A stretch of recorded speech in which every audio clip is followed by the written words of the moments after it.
All right, everybody, we are going to be starting off with some of the Builder's Choice Customs here at NSRA in Louisville, Kentucky.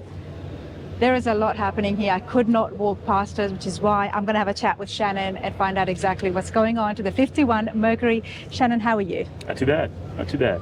How are you enjoying yourself here today? It's a good time. Lots of cars, highly recommended. My second time here, it's a good time.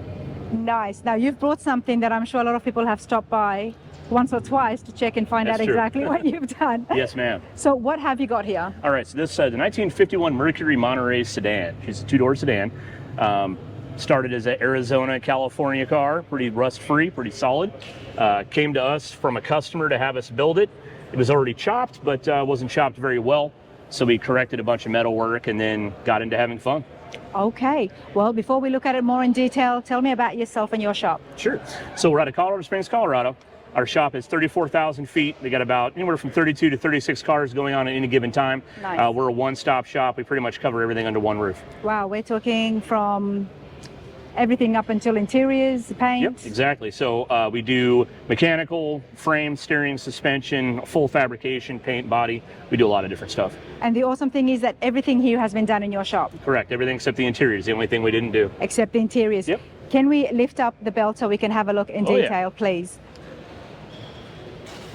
Now, you'll have to help me, Shannon, because I can't picture right now or remember what the original 51 would have looked like. So we'll talk about tip to tail. Changes you've done, because that's going to help me and hopefully give you guys a little bit of insight. We'll start at the back or the front, kind of work our way to the rear, maybe talk about some of that stuff as we go. Awesome.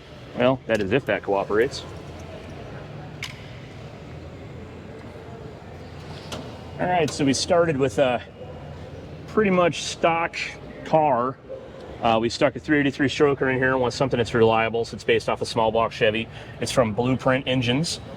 We did a 4-speed automatic, a 700 R4. Fuel injection from Holley. It's a Holley Sniper system, cooled by Champion radiators, and just a good quality setup that's easy to get parts for, reliable. The guy can drive it pretty much anywhere it's planned. Okay, so the 51 Mercs, what engine do they have and what has changed here? I mean, I can see the panels have been added. Mm-hmm. Yeah, so they're stock wheel wells. We just built the panels over to kind of hide the discrete differences, if you will, from what it was. So it would have been a flathead V8 is what came in the car.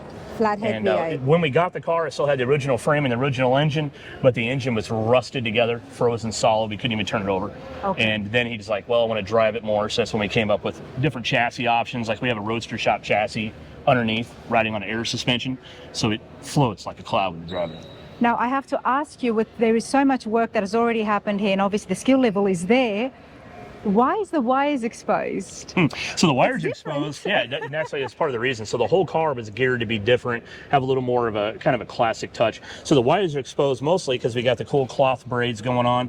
I wire tied all these myself with wax cord, and I wanted something that was not only different, but that's how it would have looked to a degree. Okay. So even the cable here for the hood release is actually a low-car throttle cable that we ordered longer so we'd have a nice clean hood release that we could hide up under the panels. Nice, nice, because it's such a clean car, and then it's something like that, but that's what's going to draw people in, isn't it? Yeah, and what's ironic is even looking at the outside of the car, so you'll see door handles, you'll see mirrors, you'll see the headlight bezels. Usually on these Mercuries, the first thing they do is shave all that stuff off, weld it up, they'll round the hood corners, they'll pull the chrome off, and we wanted to kind of do more of a traditional custom but not get rid of all that stuff. We wanted something different besides just the color. We wanted to keep it clean and organized as well. I have to be honest that a lot of the Mercuries that I have seen that have been hot rodded have all shaved the door handles. Right, everybody gets rid of that stuff, yeah. But I'm enjoying the chrome, I really am. The trim as well as to see the door handles. Yeah, and the grill. So most guys use a DeSoto grill, but they'll get rid of the blinker and the whisker on here. So this is a 1952 DeSoto pan. So we kept the whisker and just integrated it into the car. And the bumper, we actually cut the end off, brought it in about 4 inches, pushed the whole bumper about 3, and we shaved all the hardware and the overrider off the top to clean it up and give it more of a classy look. Nice. Now, I did want to mention that April, the missus, has helped a lot in the background there. She has. A lot of the metal work, metal fabrication stuff she did. A lot of the roof corrections because like I said, it was chopped when it came to us. It just wasn't done well. So we had to correct the back window, which was cockeyed. The window didn't fit. The chop was actually kind of leaned to the right-hand side, so the glass was different sizes. Wow. And there was some rust, minor, but we also wanted to fit everything.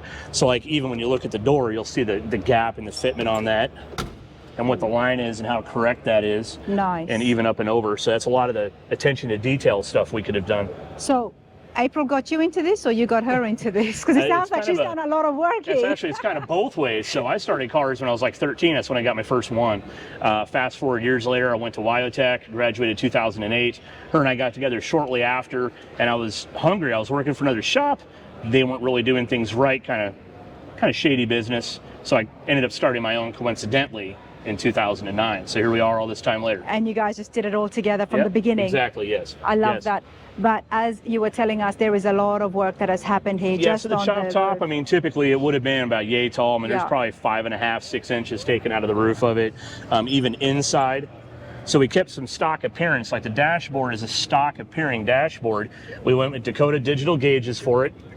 We went with a GM steering column, and that steering wheel is actually out of a Lincoln that we had custom made to fit the column. And of course, you can see that emblem floating in the horn button there, the Mercury logo. It's beautiful.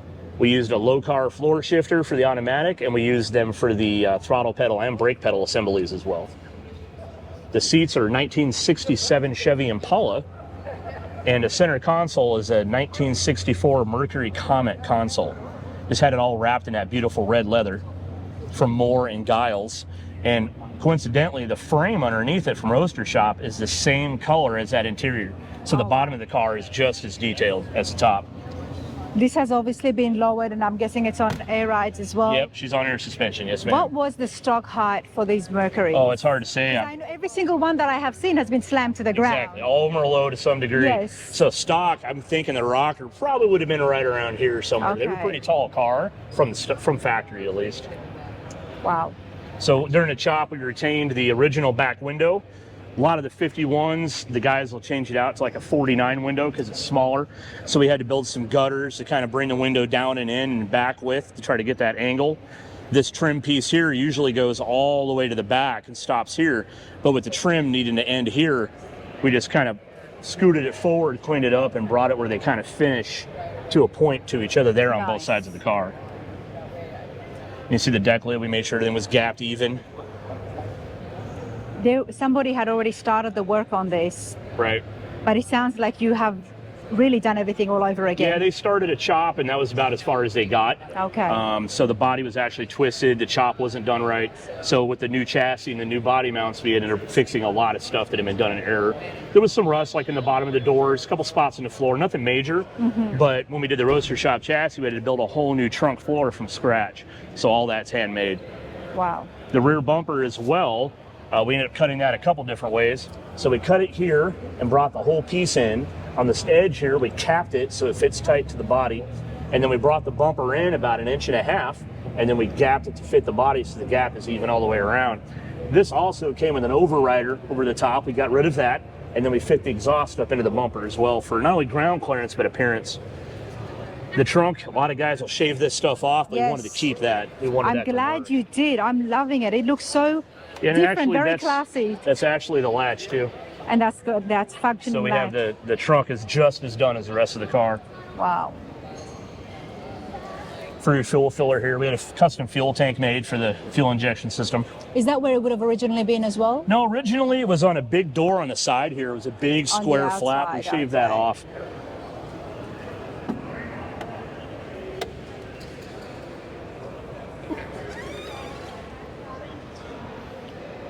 The color, everything is so different to what a 51 Merc hot rod usually looks like. Yeah, usually got like black and red and everything shaved. Yeah. So the color is actually kind of coincidental. The owner had a color in mind, something he wanted, and when we sprayed it out in reality, it just didn't look the same as what he wanted in person. He was looking for something a little different.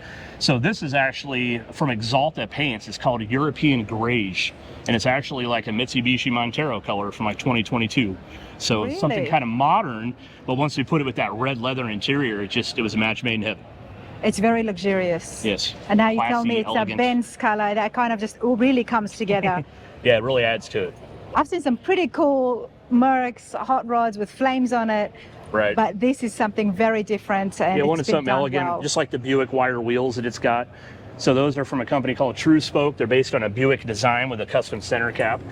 They cover a set of Bear brakes that are 4-piston that are on that Roadster Shop chassis all the way around the car. So we have good stopping power, a good fuel injection system, good overdrive on the transmission, good highway friendly, driver user friendly type car.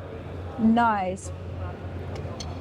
I would like to meet the owner and get a bit more background on what his plans are. And his plans are to drive the wheels off of it. Okay, That's good. like the reason we built it. So we met his wife when we first unveiled the car to him finished back in June at the other street rod show in Pueblo. Yep. And she was explaining then that their very first date, he was talking about a 51 Mercury and how that was a goal in life.